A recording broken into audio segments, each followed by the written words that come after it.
Welcome to Football Unmasked, the podcast that lifts the mask of football and takes a look at the reality of the game.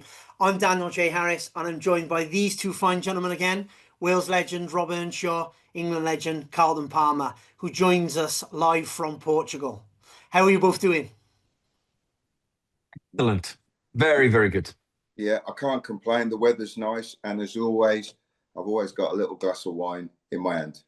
Fantastic. Yeah, it's getting a little cold here in Newport. So yeah, very jealous. I'm sure Portugal's lovely at this time of year. No, listen, October. Well, to be fair, it's not just saying October.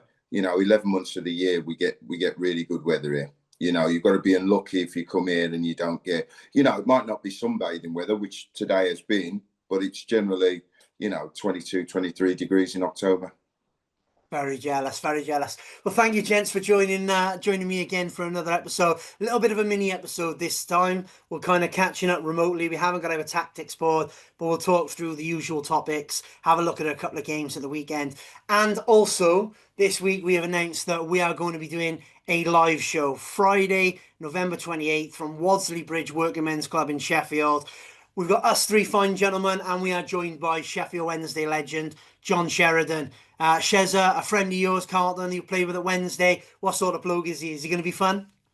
Oh, he's great. I mean, Shez is, listen, you don't get the caps he got for Republic of Ireland, been to World Cups. He's a terrific player, a really, really good player, really, really good bloke. He's got funny stories. He's been a good pal of mine, and we, as a midfield duo, we complemented each other really, really well. Absolutely fantastic. Yeah, I can't wait to hear some of your stories, kind of chat with Shezza, have a little bit of fun. Obviously, we'll have an audience there. We'll be doing our usual thing and talking about some of the kind of big topics and the big games, but we'll also be talking Sheffield Wednesday, taking a little bit of a trip down memory lane with you and Shezza, and also talking about the situation there, which has kind of got worse, but kind of got better. Do you know what I mean? It's interesting times at Sheffield Wednesday, and it's sponsored by Sheffield Wednesday Football Club Supporters Trust, who've been doing some incredible work there recently, supporting the staff, sorting the protests, but they're also kind of bringing the fans back together and making sure everyone spends money at the club so that they've got the best opportunity for lifting the club back up and moving forward. So it's going to be an interesting time. And we're talking with Chris Kirkland, who looks like he's going to come down and talk about his new book as well. So it should be a really good night, and lots going to be going on. So tickets are available for that. So if you guys are interested, dive on Eventbrite, have a little look at the tickets. There's a couple of VIP ones where you get to meet the guys, sit at the front, stuff like that. And then we've got our normal general admission ones as well. So dive on, have a little look. So, gents, before we look at this weekend's games, let's have a little look back on what we talked about the last time we spoke. So it was just before Man United Liverpool, and we all said Liverpool were going to win, and they didn't. United won. Is it now a crisis there? What's going on? Do you know what I mean? They've lost again this weekend to Brentford even. What's going on in Liverpool then, gents? Ernie? Do you know what? It is a crisis.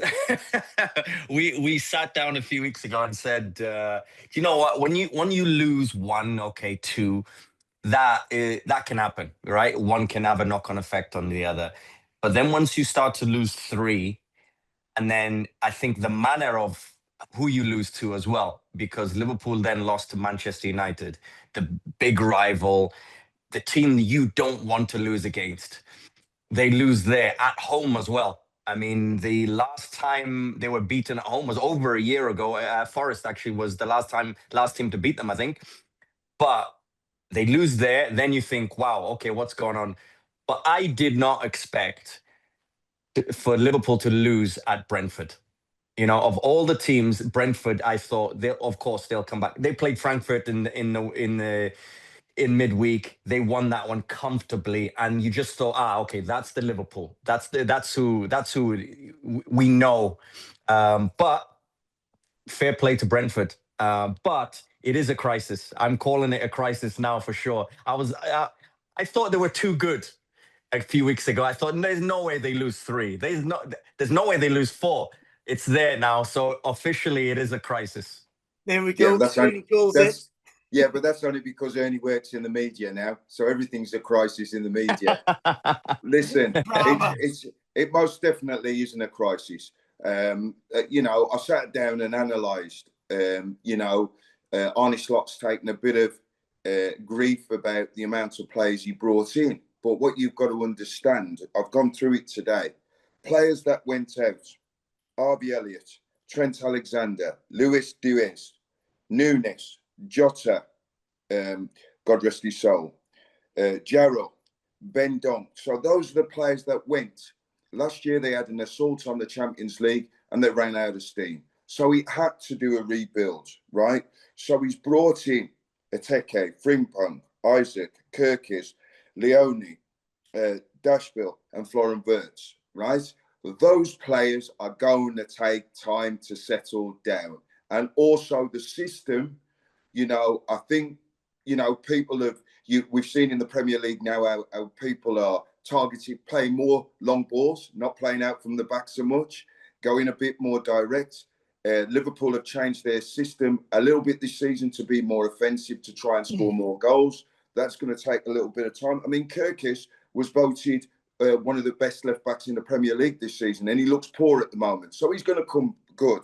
We know Wirtz is a talented player. So they've got to get the balance right. I think they really needed gear, and they should have brought him in. They should have brought him in. But they've just got to get the balance right now. And I think, you know, when you've won the league and won it as convincingly as they did last season, teams are going to set up differently against Liverpool, which they are doing. And so, again, it's just a case of time.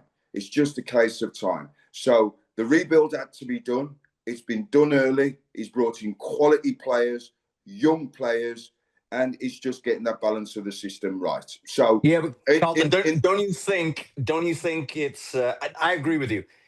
Time. Those players need time, but in terms of where they are right now, in terms of their first probably like 9 games, is that not a crisis where they are right now? No, because as much as they need time. No, because, you know, I went for Arsenal to win the league this season. So, you know, I thought there was too much change going on at Liverpool, which needed to happen because of the departure of the players that left the football club. I think they will click into gear at some point. He's got to get his best starting lineup. You've got to remember now the players that he's brought in. Isak has not done a pre-season. He's not done a pre-season. And you know, Ernie, as a football player, if you miss a pre-season, your season's interrupted then for that season. It's very difficult, you know, for him then to catch up and catch fire. And then you've got players who've come into a different... And people don't realise till they get and play in the Premier League how different it is to play in the Premier League. So, yes, and then you've got the likes of Kirkis, who, yeah, he's come to Liverpool. Different expectation, right? He's going to settle down and he's going to be a good player for Liverpool, but different expectation, different style of the way that's going on. And every result that you don't get at Liverpool, then it becomes another crisis, another crisis. They are, listen, I still think they're going to be the most direct threat to Arsenal this season. But he's got to get the side that he wants to play and get the balance right. You know, a lot of things like I was looking at today, which people didn't realise before when you looked at it, when Trent Alexander was in the team, how quickly they transitioned the ball from back to front. They don't have Trent now, who's one of the best passers in the world. And it's amazing when people look and think, hang on a minute, he's gone now. And people realise now how good a player he was. You know, he started up the majority of their attacks. He moved the ball quickly for them from back to front. And so it's now becoming a little bit different with the two fullbacks. You know, Frimpong's out at the moment, but whoever plays in there, you know, it's so the old system and everything is about just a bit of time and a bit of settling down. And that will come in time. They've got too many quality players for them not, and when they click, they will click. Trust me. I agree with you, Carlton. Yeah, it's. I think for sure there'll be challenges. So I think Arsenal for sure, Man City, and Liverpool. I think those would be the 3, no matter what crisis I'm calling. But I agree with Carlton there.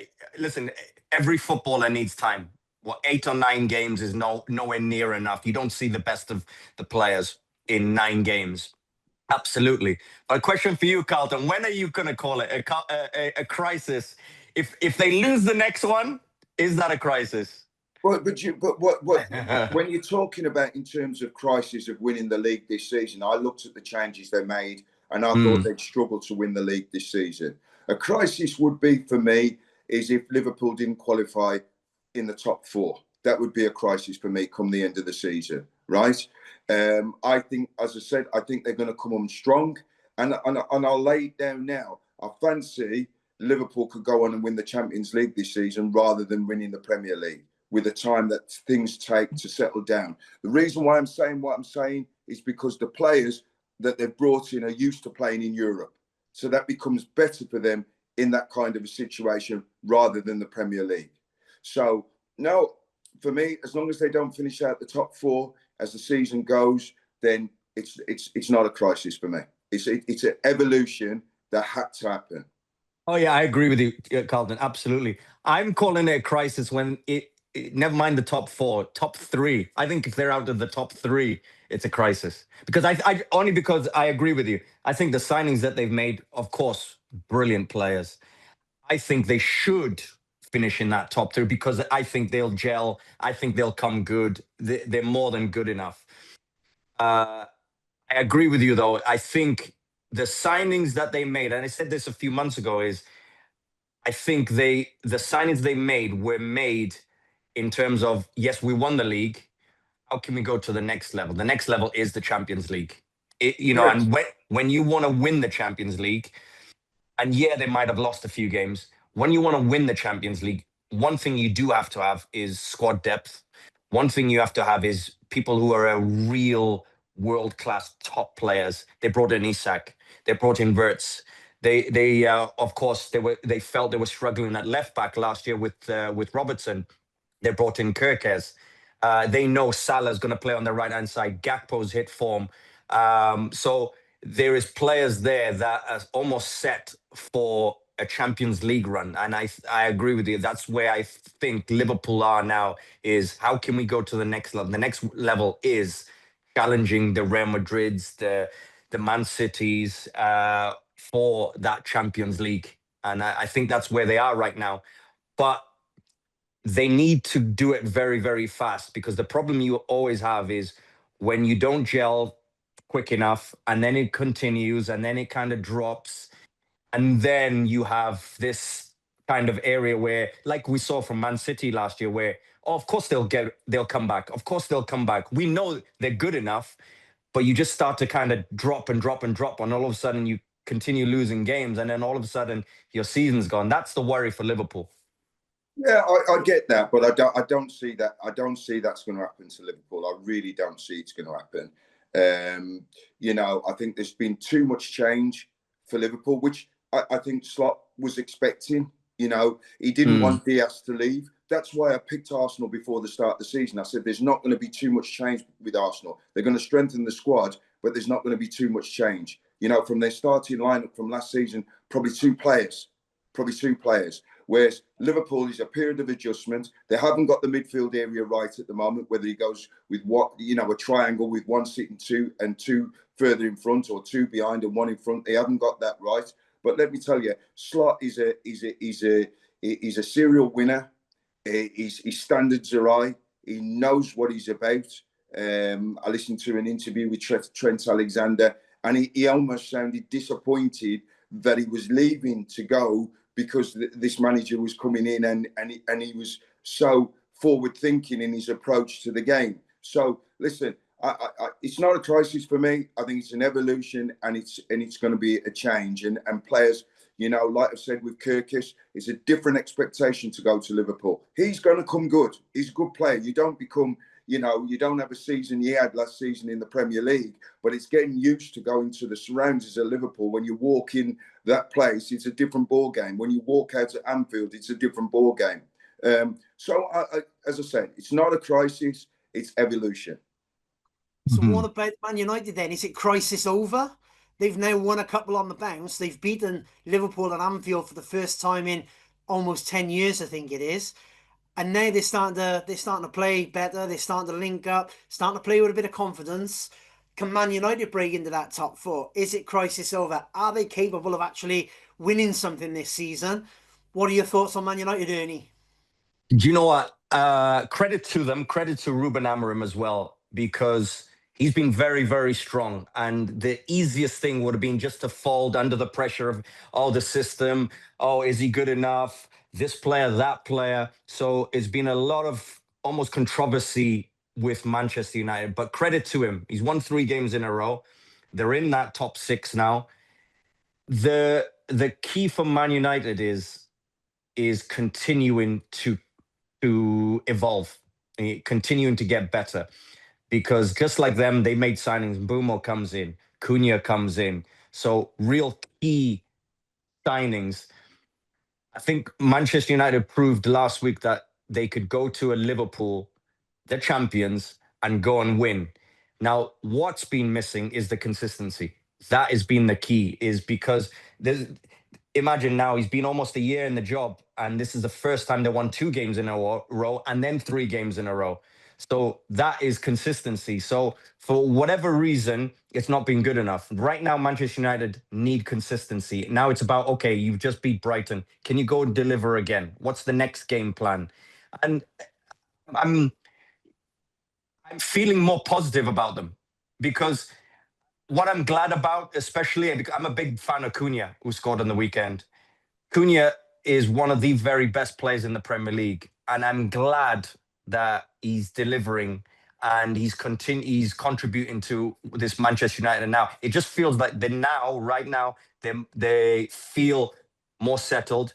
When you go and win at Anfield, it gives you a bit of a boost in your confidence, the what you're working with, the system, and it just seems like the players also really like Ruben Amorim as well. You know, there's I think probably media-wise, a lot of people questions about him, but I think it just continues to see that the players really like working with him. So I think that's going to be a big difference. But it, I don't want to go too early, but it's always 1 week away with Manchester United, 1 week away that it's doom and gloom and everything is wrong and we start questioning the Manchester United manager again. But right now, excellent. They're really, really cooking right now. And the big worry we said last week about the midfield. I still think the midfield with Casemiro and Bruno Fernandes, that at some point is going to come unstuck against certain teams. Now, right now, it's working for 3 games, yes, but can it continue for the season? You might struggle because of the habits. Casemiro is slightly more defensive, but he can't do it alone. And Bruno Fernandes is more attacking in his nature. So that makes your positions, you're going to be out of position at times. So that is the real worry for Manchester United. Yeah, and I think like they went and beat Liverpool last year in the cup. They had some big results last year. They won some big games. And then the following week, they lose. So they seem to raise their standards 1 week and then they drop off the next week and they lose against a bottom half of the table side. So that's that consistency they lacked. And I think that Brighton game was really, really important to come off the back of winning at Anfield. Can they continue with that intensity? Can they continue with their levels up there to go and win another game? And they did. But like you said, how long will that last? They're a little bit lightweight in the midfield. Can they continue that across the season? What do you think, Carlton? Do you know what I mean, as a rock solid centre midfielder yourself, have they got the steel in that midfield to do it week in, week out? Well, listen, it's a really difficult one for me because I think Ruben Amorim, he's come in and I think he's been, I know he's got his principles. Every manager's got their principles, but you knew that there was going to be a changeover of playing staff.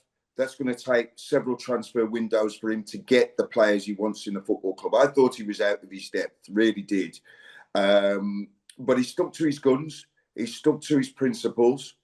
All of a sudden, Harry Maguire's back in the team, which, it's beyond me how Luke Shaw will play at centre-back before Harry Maguire. I don't care what you think about Harry Maguire. Luke Shaw is not a better centre-back than Harry Maguire. That just isn't the case.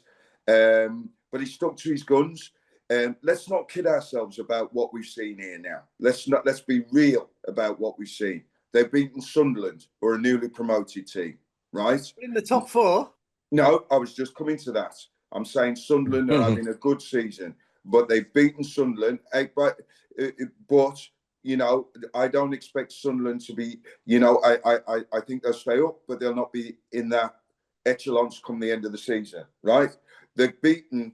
You know, they went to Liverpool. Let's get this right. Liverpool hit the post 3 times. Had one of those goals gone in, you know, yeah, I know you can say that if that happens, you know, but if one of those goes in, we could see a little bit of a result. You know, against Brighton, we've seen a side that's struggling a little bit for form. So without taking away anything from Man United, right, listen, if they go to Forest the weekend and beat Forest, they haven't won away for 9 games.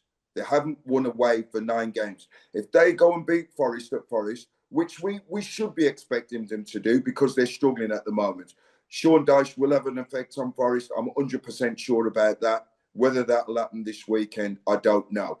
But one thing's for sure, if Ruben Amorin can keep them in around about 5th or 6th place for now, he'll get the people off his back till he gets to another transfer window where he can bring in more players, and then we'll see how it goes.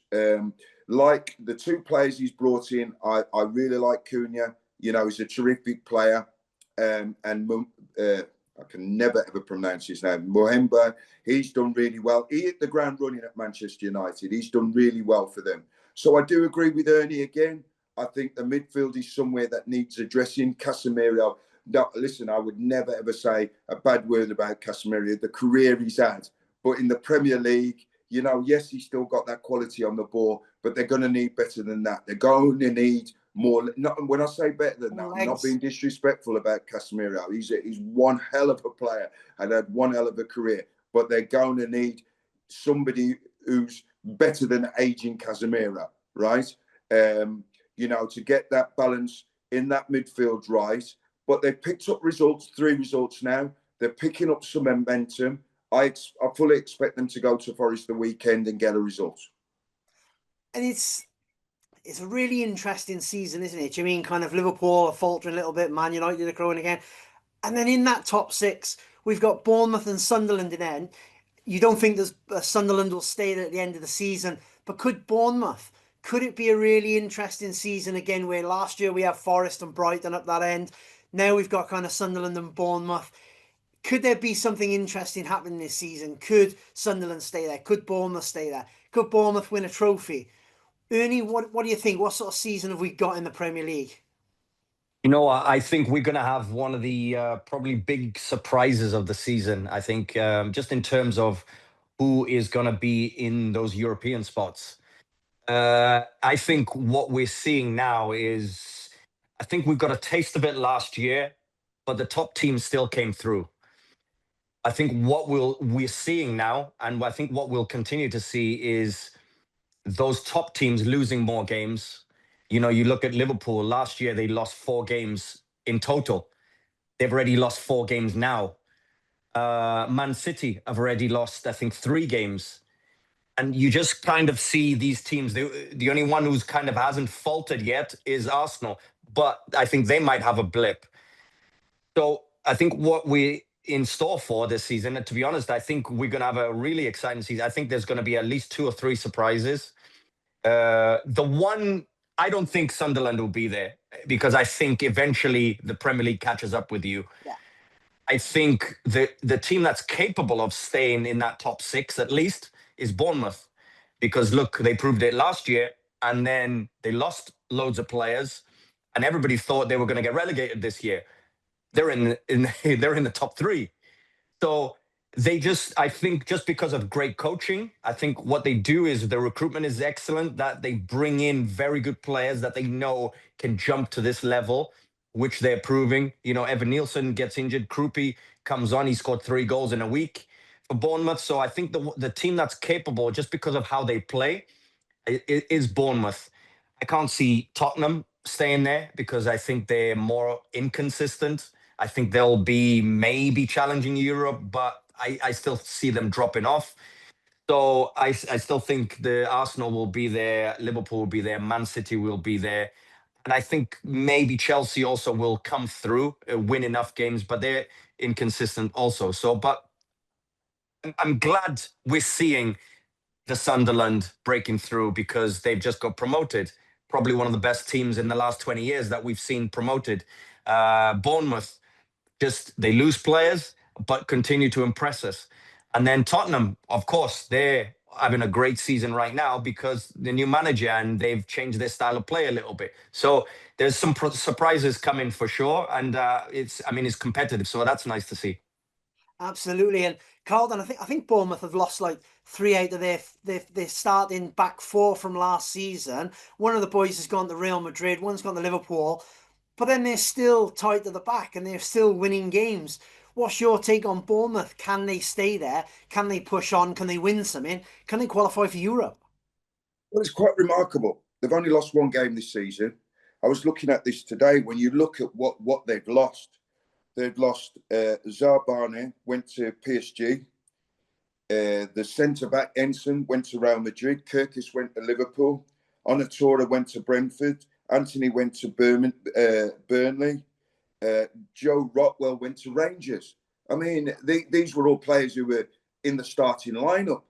And to see the recruitment that they've done again this season and the consistency they're getting with results, I think what's helped at Bournemouth is they play the same system. So the players that they've brought in to fit in that same system. But to lose your entire back 4, which was outstanding for you last season, and to still be in the position they're in is quite remarkable. But I think the one thing is with Bournemouth, they expected that. Bournemouth expect to be a selling on club. So like Brighton, they do their due diligence, they do their recruitment very, very well. They know that when a player comes into their first team and does very, very well, that he's going to move on. So they've got to have the next one that's going to step into their place. So you have to give the credit where credit's due. As I agree with Ernie, I don't expect Sunderland to be there. They've had a fantastic sign to the start to the season. I mean, Xhaka, what a signing that's been to bring into the football club. He's been absolutely immense for Sunderland. But at Roker Park, they're going to give everybody a game. But I'll be honest with you, it will. The league will unfold. I don't think we'll see a Sunderland or a Bournemouth in the top 4. I take a bet on that now. No, we won't see them in. Sorry?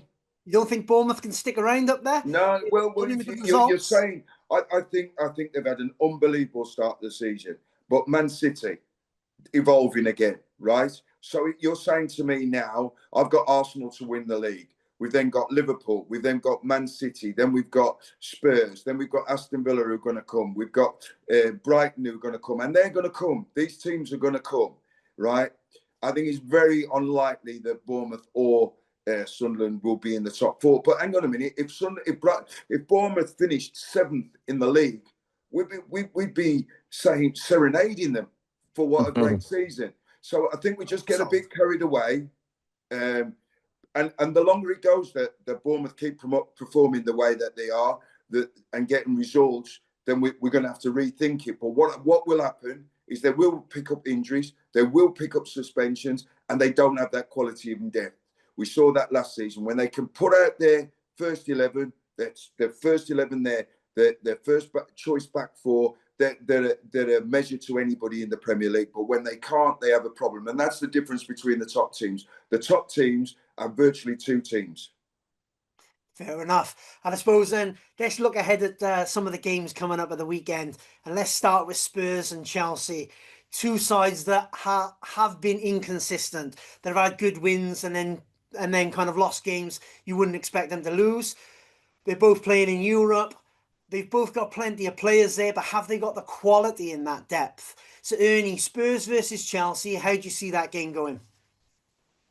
Do you know what? Both teams, you watch kind of Spurs at home, and they lost last week to Aston Villa, and that's probably when Aston Villa are beatable. Right now they've picked up a couple of wins. Yes, their confidence is high, but rewind back to that moment, you felt like Spurs will probably go and win that game. They didn't, and they're playing at home. So this home team of Spurs is very different to this away team at Spurs. And for some reason, maybe that Spurs is more suited into that counter-attacking football and that kind of breakaway because of how fast their players are, especially the front four.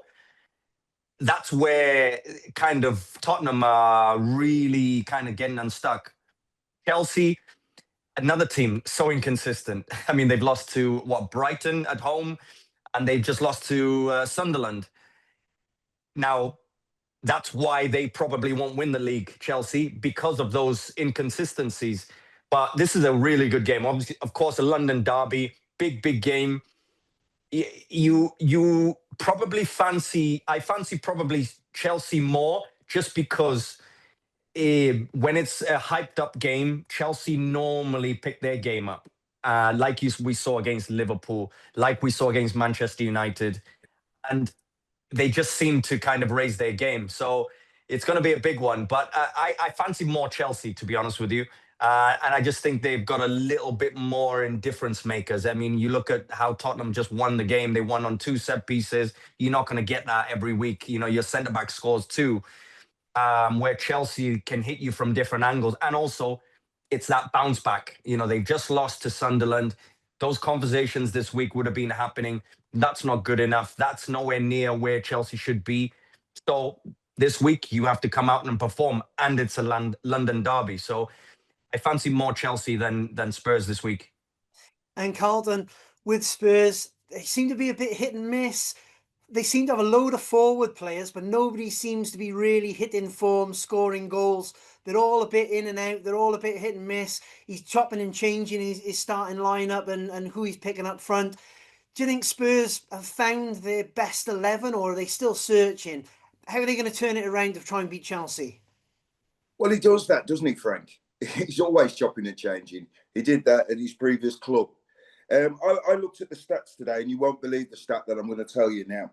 Spurs have lost their last 4 matches against Chelsea in all competitions.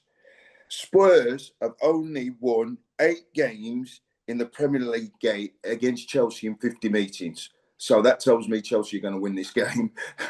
So, there's nothing much in it. I know Chelsea, I'm totally in agreement with Ernie. You know, Spurs are in 3rd, Chelsea in 9th, only 3 points separating them. Both of the sides are inconsistent at the moment. But like I said, it's still early in the season. But going off that record, sometimes there's just bogey teams that things happen, like, you know, Burnley playing Leeds United last week. But Leeds never get a result at Burnley, never. So, you know, and things like that just happen. So, you know, I think Tottenham are evolving under Frank in the way that he wants to play, the players that he's brought into the football club. But I think Chelsea, Cole Palmer is just on a different level. I'm just astounded, but not just him as a footballer, as a bloke. I just like what he's about him, and if he plays in that Chelsea team, you have got a chance of winning a football match. So I'm going for Chelsea to beat Spurs in the derby. But is that Chelsea's problem at the moment? Palmer's injured. I don't think he's going to be there this weekend, is he? And they're missing him because he was on his way back, and then I think he's pulled his groin, so I think he's going to be missing for another couple of weeks again. Does that mean that Chelsea are missing their talisman, and that's why they're inconsistent? That's where their weakness is at the minute. Yeah, well, of course you're going to miss a player of that quality. You've got nobody else to replace him. That's as simple as it is. And that's the problem is they're creative. If you look at, the majority of their creative chances come through him. He distracts the other team because they don't know what to do with the position he plays. Do they man mark him? Do they let him fall into areas where somebody picks him up in a zone? And if you man mark him, he's too clever for that. If you pick him up in zonal areas, he's clever, he's patient. The one thing I like about Cole Palmer is if he sees a situation develop, he doesn't get attracted to the ball. He put himself in a little pocket, a little dangerous area, and just wait till the ball comes to him. And then when the ball comes to him, then you're in serious trouble. So, yeah, it's a massive miss. But like I said, the stats against, 8 wins in 50 games between Chelsea and Spurs, that is unbelievable. So I'm going to go for Chelsea to bounce back with a win. And what's the score going to be, Carlton? I've actually written down 2-1 to Chelsea. 2-1 Chelsea. Ernie, what are you thinking? Do you know what? I was gonna go for the same. I was gonna go for the same. But you know what? Just to be different, I'm gonna go for a 2-2. Even though I said probably Chelsea are gonna win. Just for scoreline, I'm gonna go 2-2.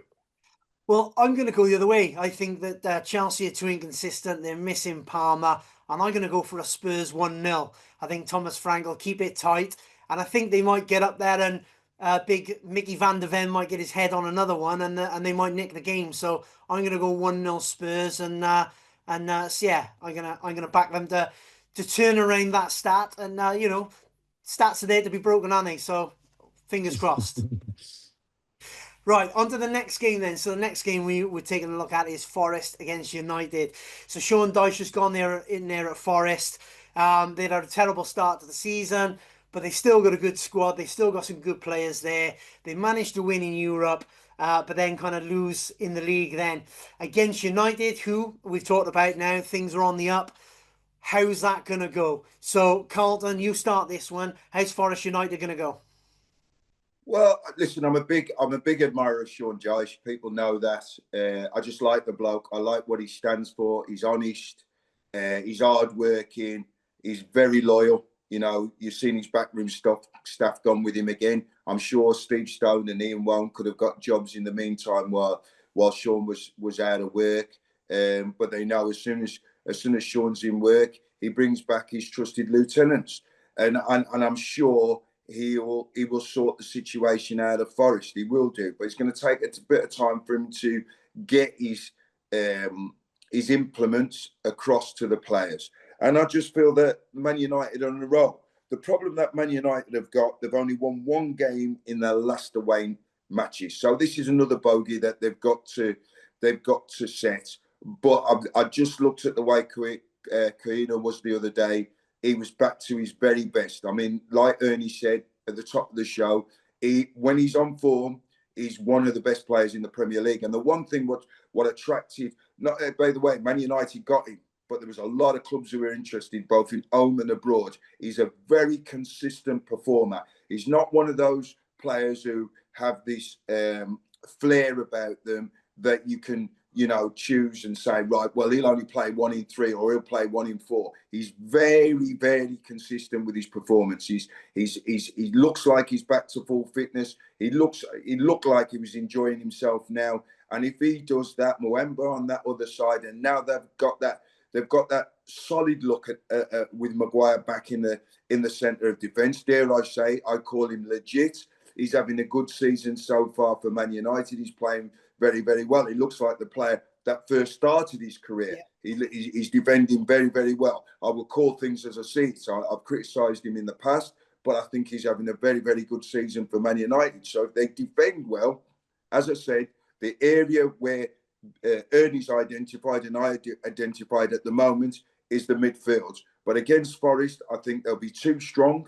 They're too strong. And I've got them running out comfortable victors. I've got them winning 3-1.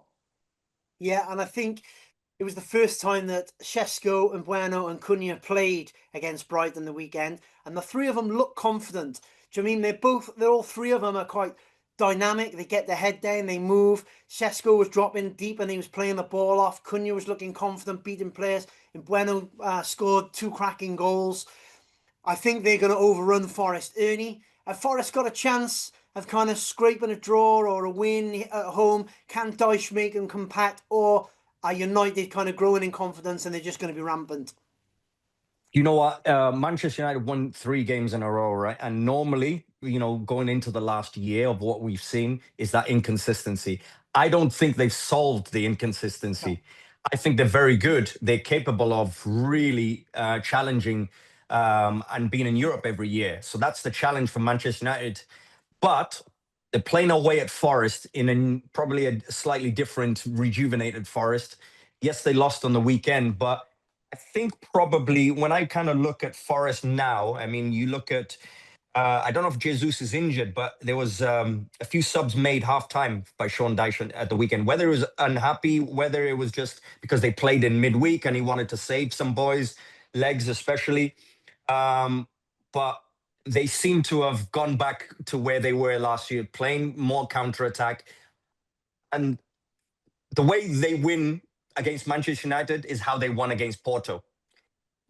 Stay very, very deep, very compact, but also the breakaway. The likes of Gibbs White and Doy on the right-hand side. If it's Hudson Odoi who plays on the left-hand side, Igor Jesus is a goal scorer. We know that now. I think he's a real, I think he's been a steal, to be honest with you. I think they got him for like around 10 million, Brazilian player. He's had a few caps for Brazil, but also I think it's his 5th goal he scored now for Forest already this season. So I think he's starting to become a real key player. I just think that breakaway counter-attacking football is what might hurt Manchester United. And where Manchester United have gone, I guess, or they've lost games in the last year, is when they're the ones that need to be proactive. They're the ones that need to go against a low blocking team.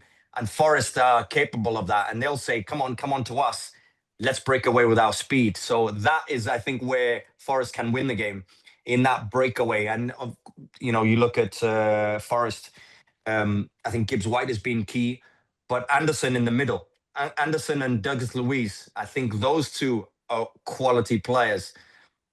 If they're correct with Gibbs White, I think that trio might give Casemiro and Bruno Fernandes a real problem.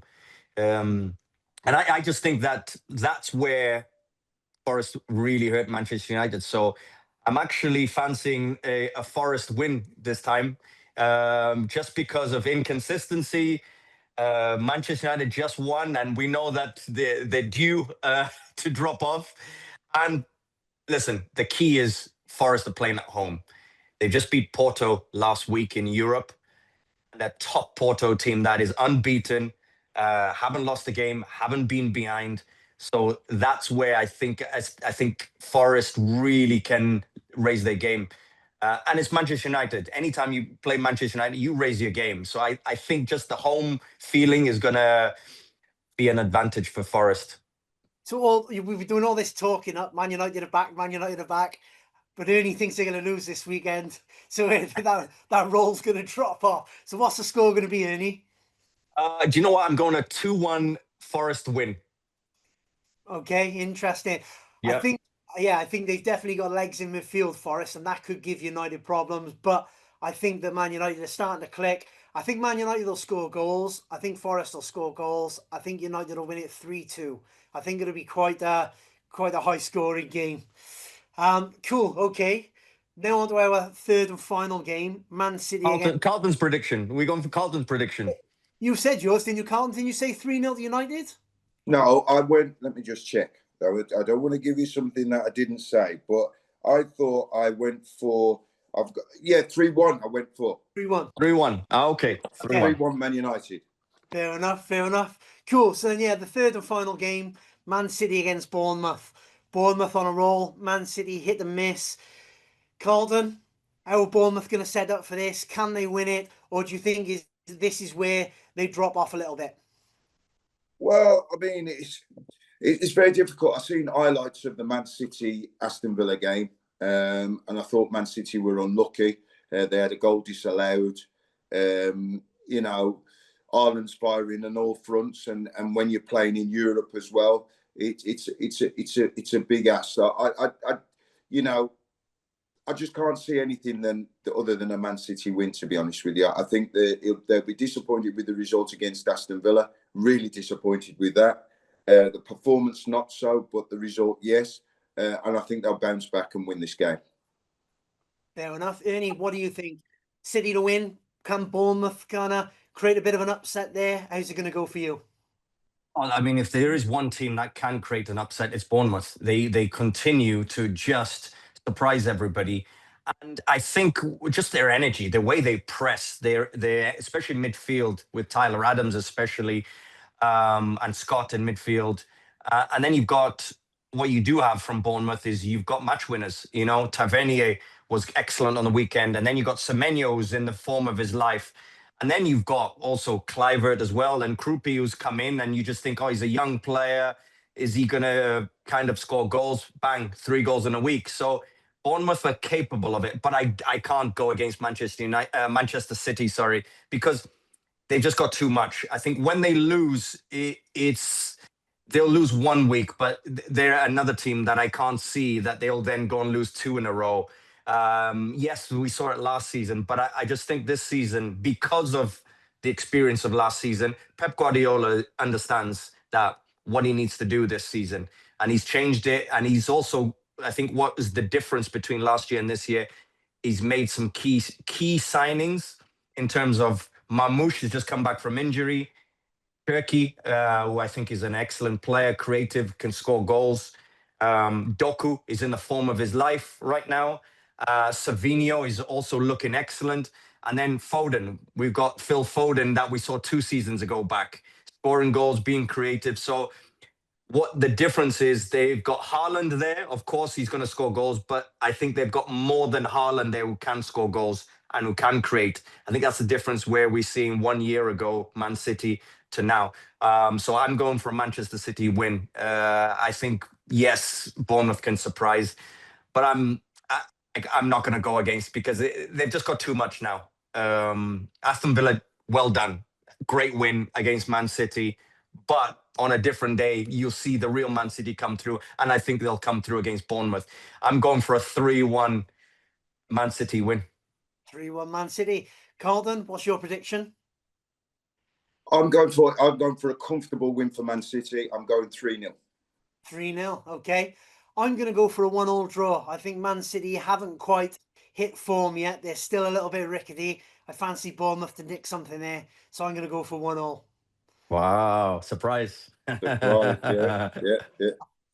Cool. So there we go. They're the 3 games we're looking forward to at the weekend. And then our final little bit of every episode is a little bit of a trip down memory lane. And so discussion point today, gents, is who has been the biggest influence on your careers and why? Carlton, who's that been for you? Without a doubt, Ron Atkinson. Without Ron, I wouldn't have had the career I've had.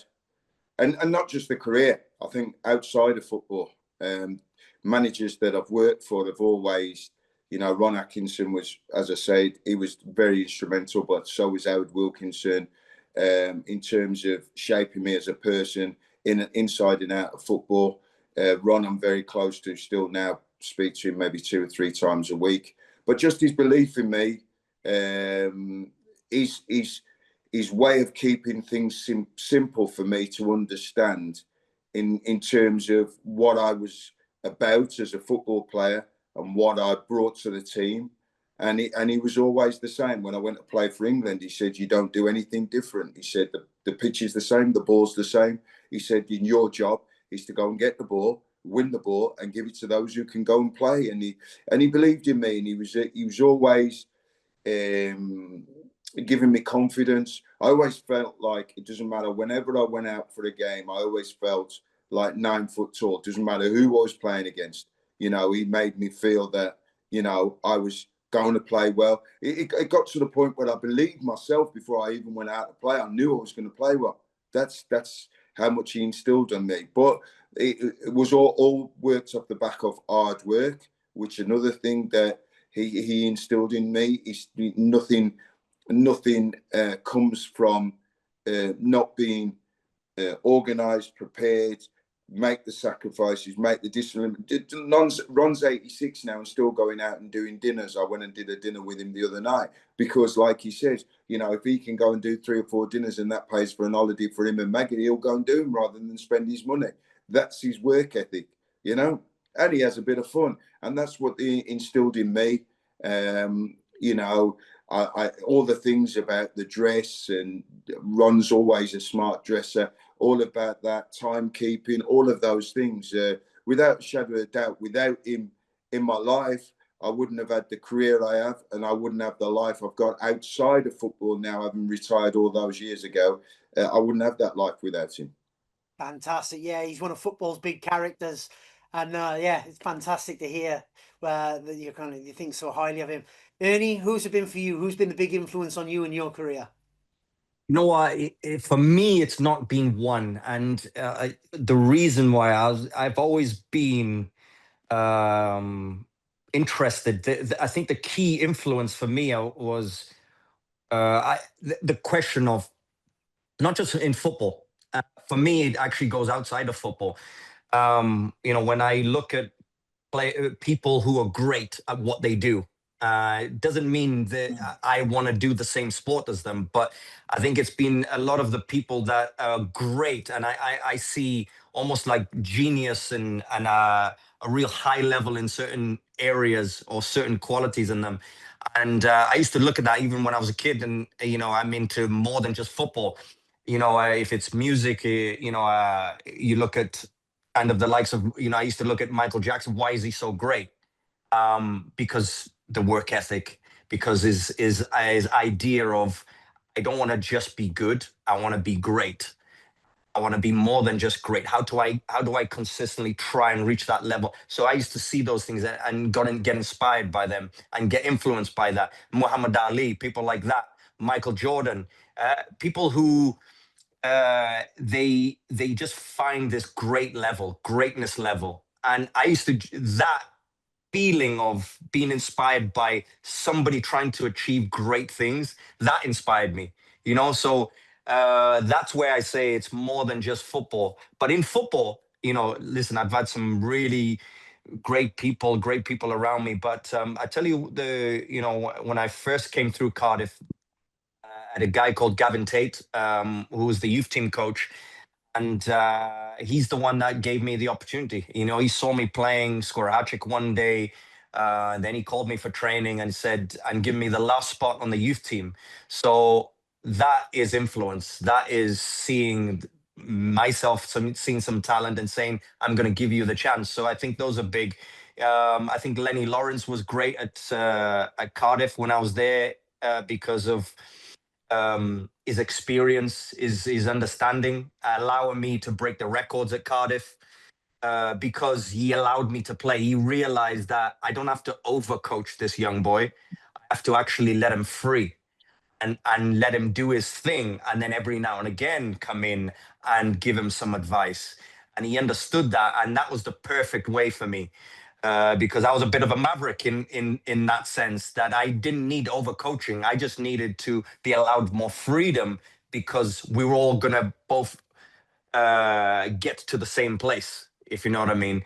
And then for Wales, I look at the likes of Mark Hughes, seeing a quality in me and giving me my debut for Wales, and also seeing how that period of 4 or 5 years with Mark Hughes, and the top players around me. But those are influences. But do you know what? The biggest key influence for me, if I had to pick one, would be when I've either played against or played with the best players, the top level players. Because for me, it was almost like a real surge of energy, of like curiosity. I wanted to see how they move. How do they see that pass so early? What makes them go past 2 or 3 players so quick, so sharp? How they stay balanced and then still go and finish. I played with the likes of Gary Speed. I played with the likes of Gareth Bale. And even going into the Premier League and playing, Steven Gerrard's, you play against that and you think, wow, that's the level. Oh, I need to be better. I need to do better. The Van Nistelrooys, the Fernando Torres, the Thierry Henry, the Bergkamp, that being and around that and on the same pitch, just to see it, just to study it, for me, that was the most influential by far, because it's like the same. Like when I was a kid, the most influential thing was seeing the great players on TV and watching them, and then being influenced by that. I'd be like, I want to become a football player. But then once you put the shirt on, then you're actually playing on the same pitch as them. For me, it was the same influence. It was, oh, I want more of this. I want to become better. And then I'm studying them as I'm playing against them. So for me, that was the most influential, is really getting to see that, oh, wow, that's world class. That leaves an influence on me. That leaves an inspiration on me. Fantastic. Thank you both for sharing that, gents. That's absolutely brilliant. Anyone listening at home, hopefully you've enjoyed this episode. You've enjoyed our chat about football. You've enjoyed the boys' stories. and you're going to come back and listen to another episode. So hit that subscribe button and make sure that you're getting all the up-to-date episodes coming through to you. Follow us on social media, become a part of our community, like, share, comment. All those things help us to build this podcast, to do more and to tell more stories. And for those subscribers, we're going to choose a couple. We're going to choose 10 different subscribers to get 2 free tickets each to come to our live show in Sheffield on November the 28th, which is going to be a fantastic night. So make sure you hit that subscribe button. You could be one of those lucky people. If not, make sure you get yourself a ticket. Come along, see us live, get involved, have plenty of fun and a few beers with us. So thank you very much, everyone, for watching. We'll see you again for the next episode of Football Unmasked.